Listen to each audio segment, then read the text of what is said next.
وهل حسام حسن فاهم ازاي يعالج او يحط التشكيل او التكتيك بناء على الحلقة الاضعف، وهو عارف الحلقة الاضعف ايه هي؟ وطبعا الناس اللي بتتابعني عارفين يعني ايه الحلقة الاضعف. وهل المنتخب هيلعب باسلوب واحد ويفرض اسلوبه على كل المنتخبات، ولا هيلعب باسلوب مختلف حسب قوة الفريق؟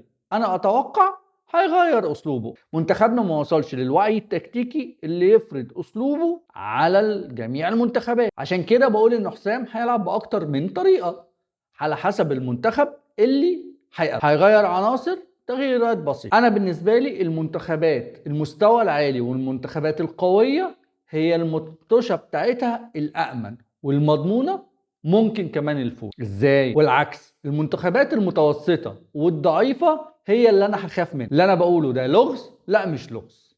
حل اللغز في كلمة واحدة بس: ازاي هعالج الحلقة الاضعف، وهبني خطتي والطريقة التكتيكية بتاعتي بناء على ايه؟ على الحلقة الاضعف. وعلشان كده هنبدأ نحط التشكيل بناء على ازاي اغطي الحلقة الاضعف، او بمعنى اصح احاول اخلي الحلقة الاضعف ديت هي انسب خطة ليها. ومن فكرة الحلقة الاضعف ممكن نحط التشكيل اللي هيوضح لنا اهمية نظرية الحلقة الاضعف اللي اتكلمت عليه. يلا بينا نحط التشكيل.